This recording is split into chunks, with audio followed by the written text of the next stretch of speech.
the ancient land of India, a land once divided amongst warring kings and princes, a land troubled over centuries by the occupation of foreign powers, until in the middle of the 20th century, India achieved independence and freedom from those who had ruled her for 300 years. India achieved her birthright of freedom. One of the young leaders of this campaign for political freedom was a medical student now known as Srimataji Nirmala Devi, who has since that time dedicated her life to another kind of freedom, the freedom of the spirit, through self-realization and the practice of Sahaja Yoga. It's your birthright as a human being to become the spirit. That is what Sahaja Yoga is. Saha means with and Jai is born. Born with you is the right. To get this yoga is the union with the divine. It is your birthright. As a human being, you are, as I told you, at the epitome of evolution.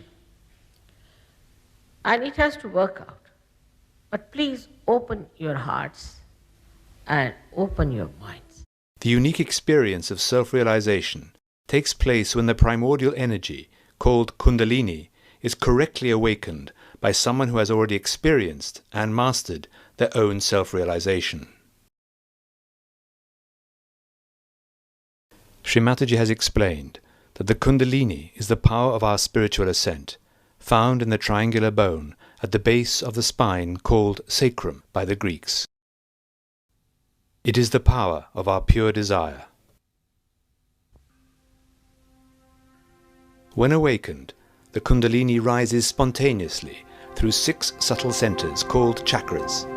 The Kundalini then emerges through the fontanella bone area at the top of the head, emitting a cool breeze that can be felt there as well as on the hands. In her desire to offer self-realization to mankind through Sahaja Yoga, Sri Mataji constantly travelled the world. I'm not here to take anything from you, nor for a vote from you. I'm not a politician. I'm here to give you the key of your own wealth. There's a big inner revolution that is coming up, which is silent, joyous, friedvoll, and is going to change the whole humanity. Those who have felt cool breeze in their hands or from their head, please raise both your hands, please.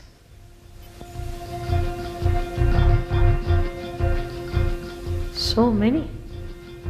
May God bless. डोक्याच्या वर आदांत्री धर आदांत्री.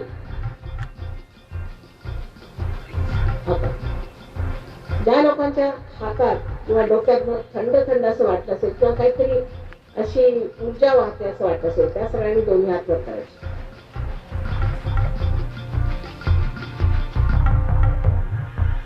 Sri Mataji was born in 1923 in the very centre of India, near the town of Nagpur. Actually, I was born like this, in a very enlightened family, I should say. My father was a very enlightened man, and he was member of the assembly, Central Assembly. He was the member of the Constituent Assembly. It was her father who took her to see Gandhi when Sri Mataji was a young girl. Gandhi recognized something unique in her and suggested that the child spend some time with him at the ashram, where she became a frequent visitor over the years. After raising her children to adulthood and seeing them happily married, Sri Mataji had fulfilled her responsibilities as a mother and a householder, and was prepared to embark upon her true life's work, the emancipation of humanity. Having been invited to the ashram of a prominent local guru in 1970, she was shocked to see him looting people in the name of spirituality.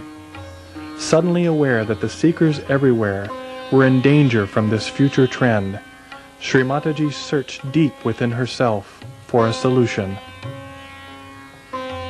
She spent the entire night on the seashore contemplating.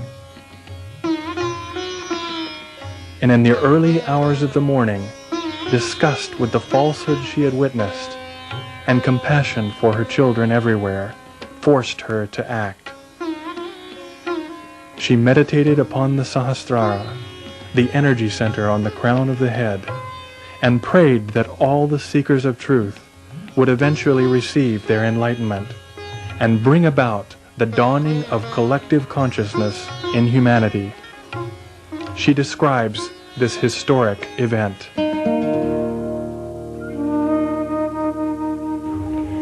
As soon as Sahasrara was open, the whole atmosphere was filled with tremendous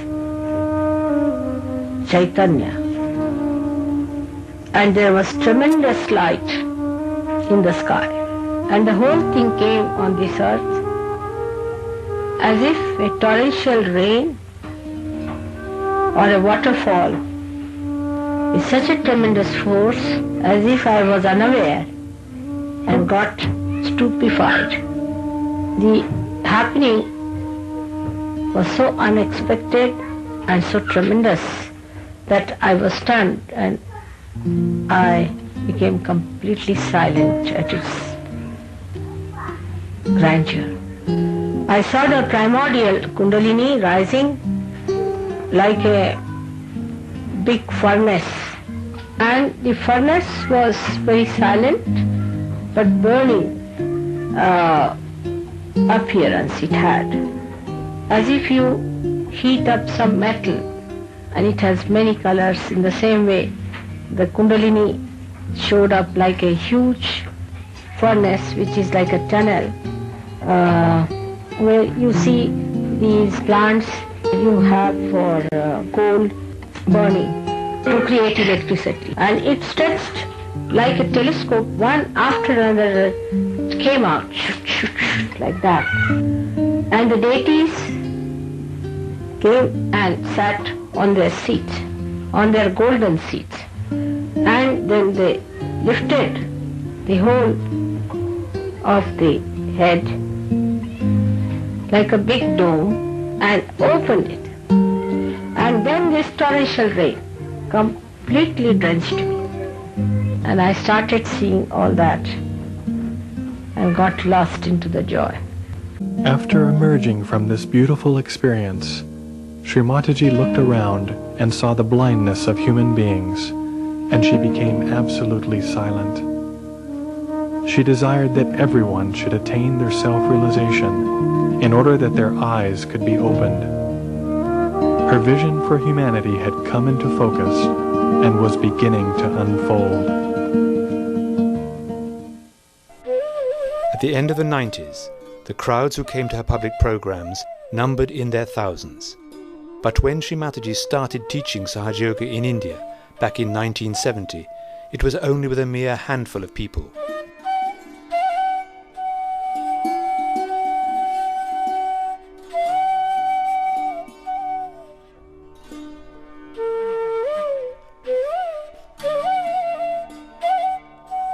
Then, in 1973, Sri Mataji went to live in London.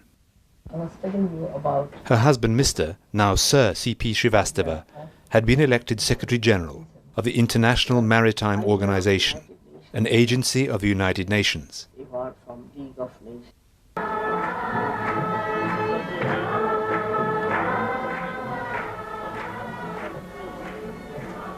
One of the effects of Kundalini awakening through Sahaja Yoga has been to help people with all kinds of serious addictions, such as drugs and alcohol, and illnesses such as diabetes and cancer. Impressive results have attracted the attention of the medical profession. People around the world have been finding that the awakening of the Kundalini and the practice of Sahaja Yoga have helped to solve a wide variety of problems of all kinds.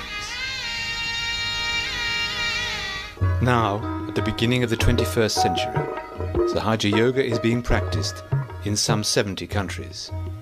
They have all combined together, integrated together, so peaceful. And they have lost all these conditionings of their so-called man-made religions or their man-made boundaries of nations and man-made ideologies. The way there are so many political changes taking place so dramatically and so fast, one should expect a very beautiful world.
In the history of spirituality, there has never been a personage who has more clearly defined the purpose of human existence than Sri Mataji Nirmala Devi.